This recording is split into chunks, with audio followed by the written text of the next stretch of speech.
अस्पताल के बेड पर पड़ी हुई रागिनी जी की आंखों से आंसू की बूंदें निकलकर तकिए को भिगो रही थी। अपनी बीमारी से ज्यादा पति और बेटे की बेबसी उन्हें खल रही थी। बिना किसी औरत के घर संभालना कितना मुश्किल होता है, ये बात सब समझ रहे थे।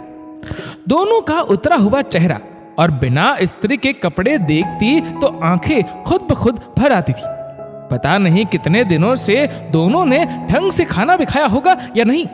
जब ठीक थी तो प्यार से या डांट डपट कर कैसे भी कुछ ना कुछ खिला ही देती थी, लेकिन अस्पताल में पड़े पड़े सिर्फ चिंता करने के अलावा कुछ कर भी तो नहीं सकती थी।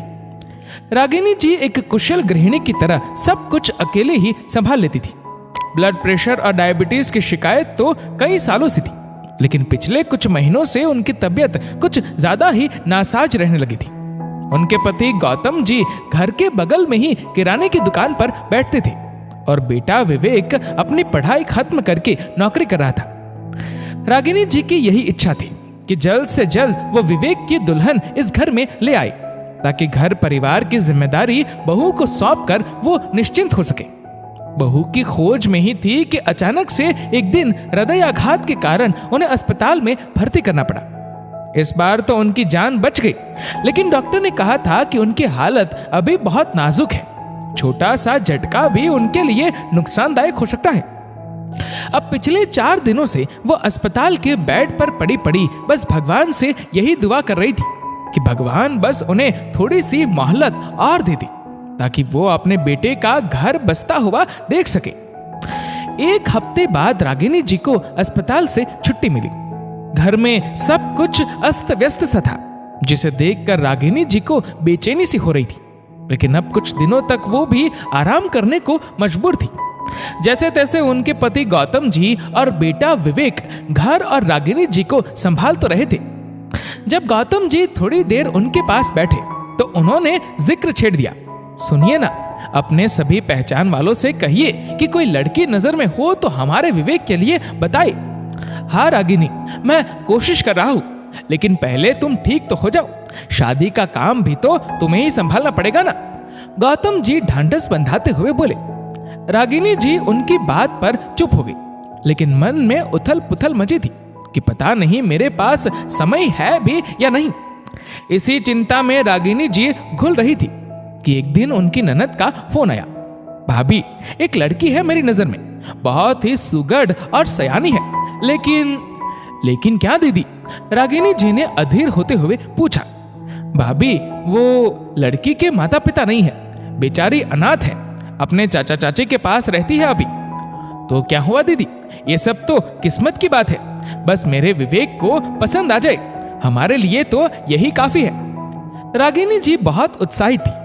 रागिनी जी बाहर जा नहीं सकती थी, इसलिए लड़की और उसके चाचा चाची को ही घर बुला लिया गया। लेकिन मेहमानों के स्वागत के लिए कुछ तैयारी भी करनी होती है और खुद भी तैयार होना पड़ता है।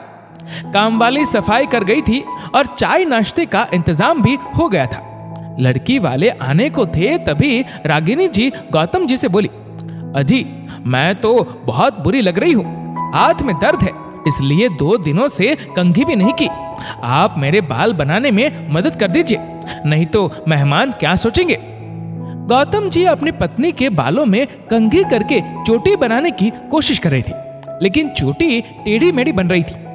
रागिनी जी उन्हें बार बार बता रही थी, लेकिन जो काम कभी ना किया हो वो भला अचानक से कैसे किया जा सकता है। चोटी बनाने की कोशिश जारी ही थी कि इतने में नेहा और उसके चाचा चाची आ गए। नेहा ने उन्हें देख लिया और बड़ी विनम्रता से बोली, अंकल जी लाइए, चोटी मैं बना देती हूँ। रागिनी जी बोली, अरे नहीं बेटा, कोई बात नहीं, आप लोग बैठो। लेकिन नेहा ने गौतम जी के हाथों से कंघी ली और रागिनी जी की चोटी बना दी। रागिनी जी तो उसी पल नेहा को अपनी बहू के रूप में देखने लगी थी।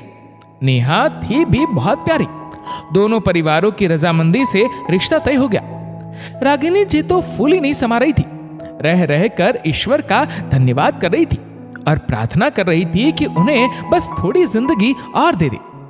ज्यादा तामझाम ना करते हुए सादे तरीके से विवेक और नेहा की शादी हो गई और नेहा बहू बनकर ससुराल आ गई। आते ही उसने घर को संवारना शुरू कर दिया।